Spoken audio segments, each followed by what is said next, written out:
Rip XDefiant. Is what I would say if this game lasted for longer than 2 years.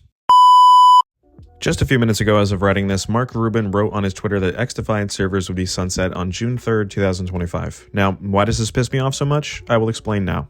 So the first reason as to why this shutdown upsets me so much is because this game had a ton of potential.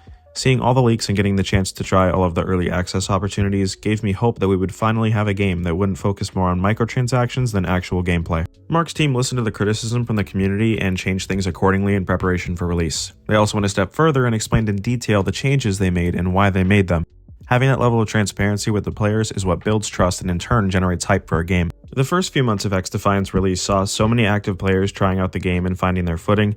The game had that old school Call of Duty flair to it from the days of COD 4, Modern Warfare 2, and 3, which is a perfect segue into this game's controversial label of the COD killer. So when the public caught wind of all the things that would be included in this game that Call of Duty once had during its golden era, XDefiant was quickly dubbed the COD killer. And I knew from the start that this label would come back to haunt this game, and sure enough, I sit here recording this video covering this game's shutdown announcement. And one of the biggest cherry picks that people are bringing up is that COD killer moniker, if you will. So the second reason as to why XDefiant shutdown upsets me is the simple fact that Ubisoft had very little faith in Mark and his team. This resulted in a low budget and a small number of developers being assigned to work on this game, which in turn resulted in a lack of support and updates, thus dropping the player count and now leading to the eventual closure of the servers. So before you go trashing Mark and the developers, please know that this domino effect is not on them and is instead another one of Ubisoft's failed projects. Easily the scummiest company in the gaming space next to EA and Activision. Mark stated in his tweet that the team will still be hard at work adding content and supporting the game for the final 6 months of its life, mentioning that Season 3 content will still be released, and starting today as of the date of this video's release, new downloads and account creation is no longer accessible. If you downloaded the game anytime before December 3rd, 2024, you can still access the game up until June 3rd, 2025 when the servers shut down. So if you were to ask me the main reasons for this game falling short of its goal of long-term success, they would have to be the technical problems and competition saturation. XDefiant's playtests were chock full of server issues, and it was for this reason, as well as issues with passing Sony and Microsoft certification processes, that caused months of delays. This not only frustrated fans like myself, but also led to missed opportunities to capitalize on hype from early positive impressions during those playtests. As it pertains to competition saturation, you need to remember how oversaturated the FPS genre is.